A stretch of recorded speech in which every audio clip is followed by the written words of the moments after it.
Welcome back to the show, everybody. Check out these headlines. CFTC chairman says ETH a security?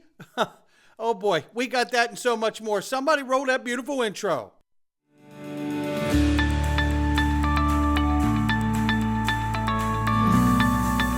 Digital Perspectives with Brad Kimes. Come on in.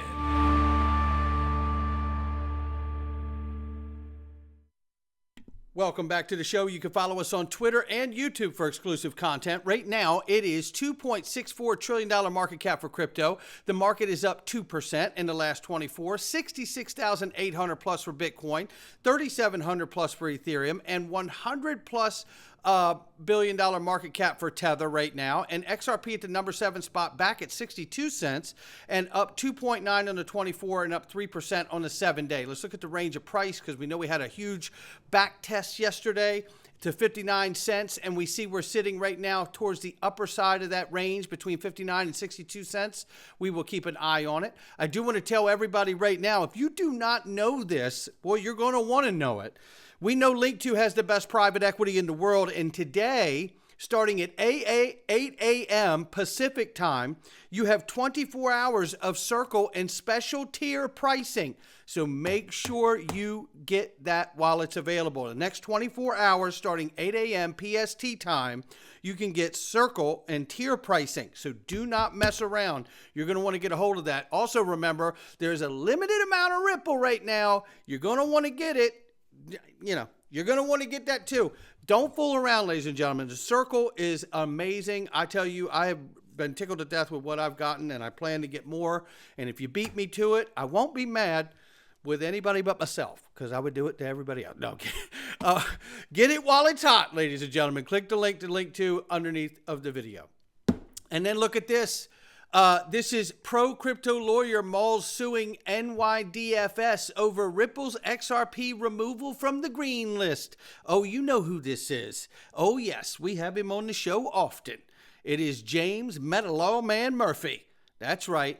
And he submitted the FOIAs because he wants to find out why the NYDFS, after Judge Torres ruled that XRP in and of itself is not a security, the NYDFS still removed it from the green list.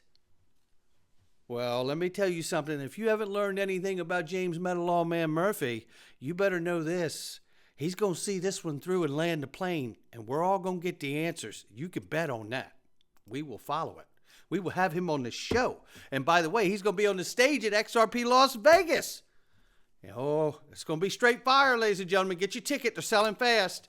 This right here, Metalawman says this is about the Federal Reserve and Operation Choke Point 2.0 and the crackdown on crypto. And just a very quick level set for people who are not aware. Caitlin Long, who has Custodian Bank, and Custodia Bank applied for an account, a master account with the Fed, and they were basically turned down after like 18 months or 2 years or something. It was absurd. They made them wait that long and then told Caitlin no. And what's the harm in it? Well, the real harm when you get underneath of this is that Custodia Bank is designed to back everything with zero fractional lending. It's 1-to-1 or a surplus when they lend. And that's not how the entire financial banking system works now, is it? Because in short order, if Custodia Bank was allowed to do that, then guess what? Then every other bank would seem as a liability because they're fractional lending and Custodia Bank would not be.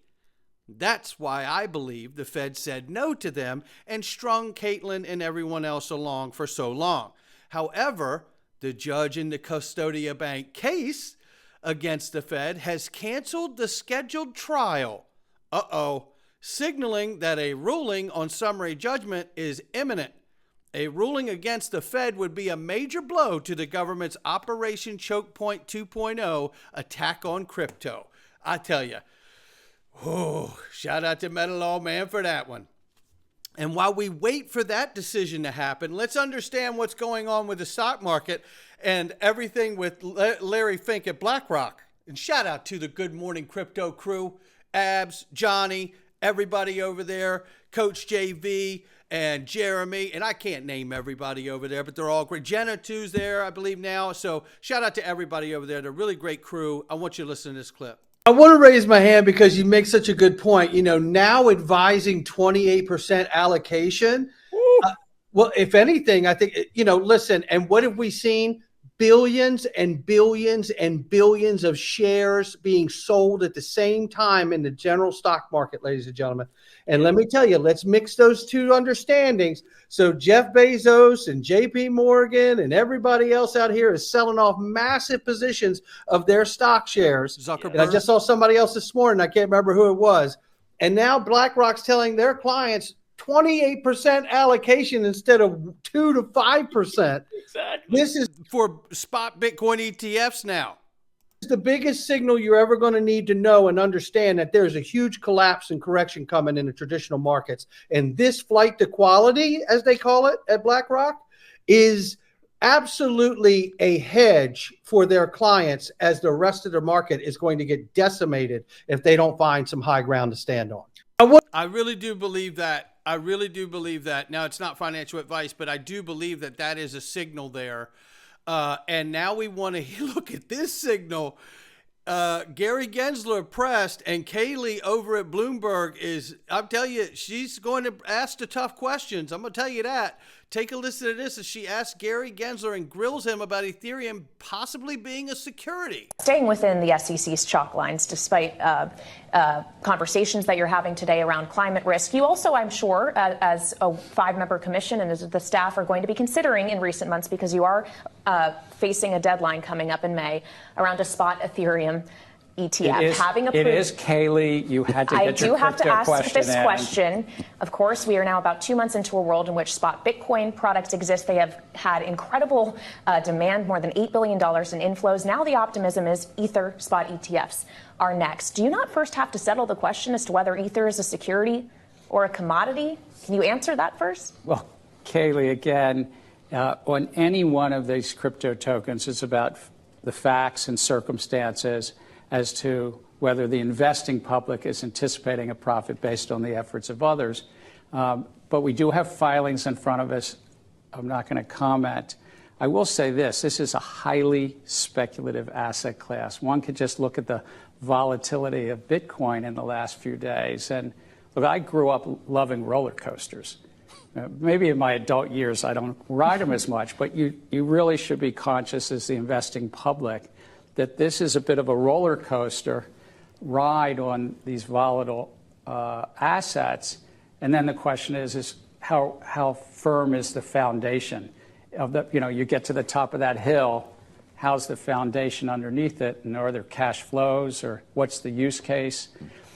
For thousands of these tokens, there's about 15 or 20,000 of them, they also may be securities, because the investing public is relying on the efforts of some group of entrepreneurs in the middle of these projects. And would you consider Ether as part of that group that may be securities? I understand you're asking the question, but again, I'm going to defer on that question.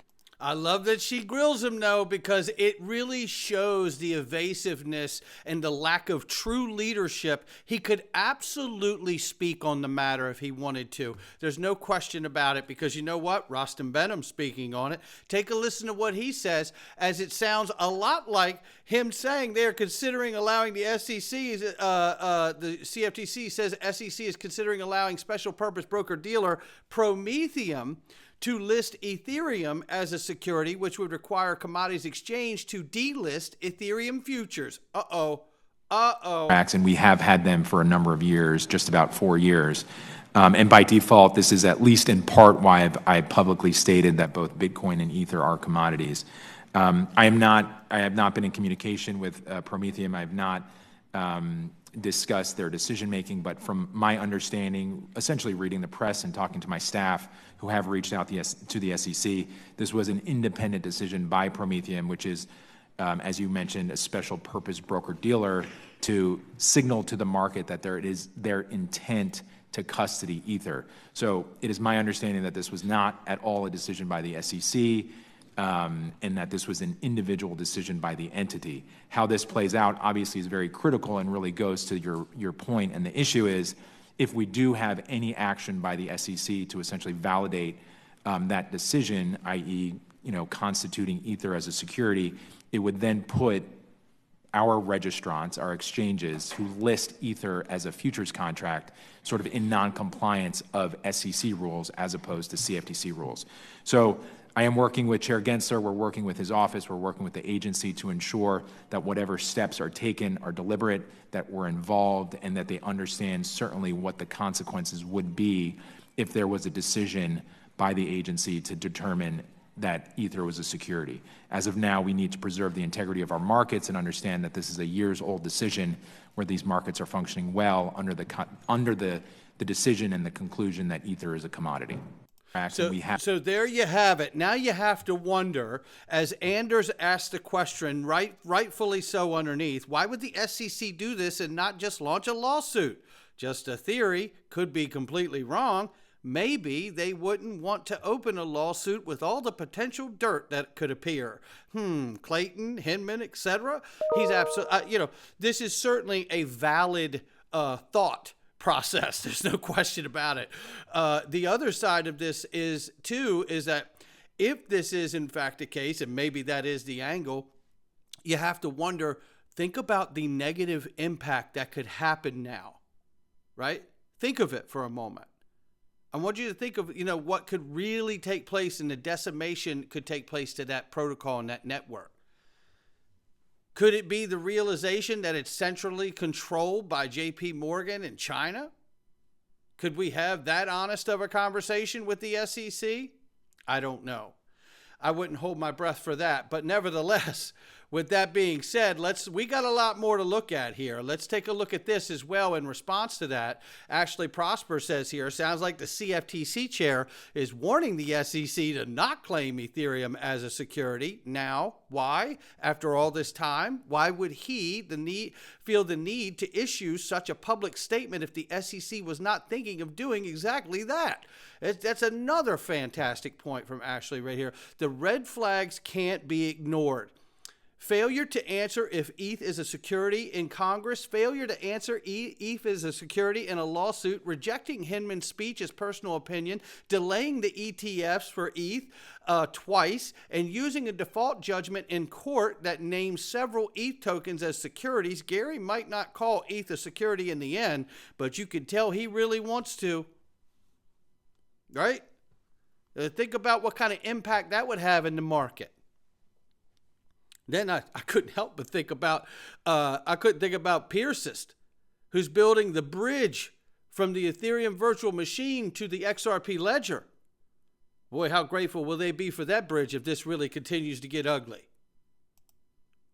Then there's this. Matt Walsh says, if the SEC wants to use Prometheum as a puppet to say ETH is a security, they may want to think about leading the company's next financing round. This is some seriously thin ice. There's not a lot of dough here. Of course, they're not launched yet either. But then Michael down here says, yikes, turns out having a law degree and some friends at the SEC doesn't equate to product market fit, which I thought was a very fun answer. And then I responded, great comment to Mike, but I said, but I'm thinking maybe it's just that exposing ETHgate has forced the SEC to take an unavoidable stance to save what's left of the integrity of the SEC, if there's any left to save at all. And that's pretty much where we sum it up here with Ashley Prosper here. Funny how most Ethereum competitors, Sol, AVAX, had suddenly spikes in prices over the last few months. You remember all the VCs pushing, it's going to be Solana, it's going to be Solana, right? They're looking for ground to get off of this network. Somebody knew something because the rats are jumping ship before the ship sinks. Saying that I just realized that Ethereum's logo isn't a pyramid at all. It's a sinking ship silhouette with the bow pointing upwards out of the waves and the rest of the below the water, just like the Titanic. It could be. You better be careful. I mean, this could really get out of control. This could really get out of control for Ethereum and anybody on it. Now I want you to take a look at this, because here's another macro idea to consider. This is a multiple-year-old video of Greg Kidd back when he was at Ripple, and explaining to people in the early days exactly what the XRP Ledger can do. Now, I want you to take what we understand today about the current problems that have just been highlighted about Ethereum and where it may be headed. And I have often said, certainly when I started the channel here, everything runs across on the ledger, because the ledger is also a decentralized exchange. That doesn't mean there'll be one ledger for them all. It means it'll be multiple ledgers plugged into that decentralized exchange, because the more value to the decentralized ledger is when you have more liquidity and utility to make pairings and settle things, right, and move it from repository to repository, person to person. So the interesting part about this is that knowing where we are today and the possibility of the trouble ETH may be looking at and staring down the barrel of, think about the fact that everything could be running across the ledger at some point with digital assets in support to making a market because of the DEX. Take a listen to this. And multiple ledgers could be plugged into this and served this way. By just asking you to describe to the committee a little more about what Ripple is. I mean, it's obviously a company. It's been in business for how long? It is now currently handling transactions for banks, other currencies around the world. Could you just give us a little more background as to Ripple? Sure. So Ripple is a very traditional Silicon Valley-backed, venture capital-backed company. It's raised money from the likes of Google, Andreessen, Horowitz, IDG, the Chinese. It's raised about $30 million in venture capital so far and announced rounds. As I mentioned, there's 95 folks. So it is a company that has mostly engineers working on building this protocol. And again, to think about the protocol, if Bitcoin is like one big ledger, where everybody's amount of Bitcoin is in that ledger, Ripple is the same, except the ledger includes every form of currency. So instead of just holding Bitcoin balances or XRP balances, think of it as like one large spreadsheet that everybody can see and everybody can use, but the balances also include fiat currencies. It could also include commodities such as gold and silver.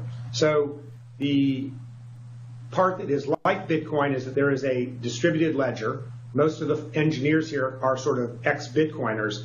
It just is that they extended the protocol to include all currencies rather than just simply the Bitcoin. And it also allows the use of market makers, people that are willing to trade from one currency to another to actually operate within the protocol.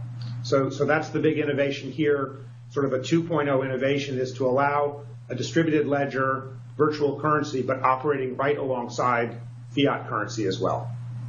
There you have it right there, talking to the Senate in Canada, and everything runs on the ledger. Did you hear it? It doesn't mean one ledger to rule them all. The XRP ledger is a DEX. The more ledgers you can plug and tap into the DEX, the better you could make markets and serve the world more efficiently. That's what it's all about. The question now is the trouble that Ethereum may be staring down the barrel of being a security going to decimate that network and protocol to where it forces a lot of attention to the only asset with true legal clarity, which is XRP and the XRP Ledger. Before we get out of here, let's look at this from Coins Kids. Taking a look at the XRP chart on the monthly is more confluence to my blow-off top theory in July of this year for risk appetite. Bitcoin, XRP tags everybody for all of it. You can see the chart here. What a clean chart this is right here. And I love looking at this and seeing that headroom and seeing that right above somewhere just under 250, might be 220 or something I've seen in the past from technical analysts, whether it's Eggrad Crypto or others. You know, it's definitely something to look out for. I love how clean this chart is. And you can see where we've hit resistance here before it hit resistance here, right? And then we're here, and if we hit here. So it's, what I love about this is that if we get above that 220, 250 mark, whatever it happens to be there, I'm really interested to see what happens after we get above that mark. And what would be the price driver to take it and continue to push above that mark? Wouldn't that be interesting? Especially if it ends up being something like stablecoin legislation, right? Open up the door for banks in the United States to start using this technology. How amazing would that be? I hope you will join us at digitalperspectives.com in the Freedom Zone. It's not financial advice from me or anyone else, but we are going to get into Gen Xers today. That's right. It's about us. And boy, this is a fun little clip, and you're going to want it. It's so true. It is going to take you back. You're going to love this. All in the Freedom Zone, ladies and gentlemen. Come on in.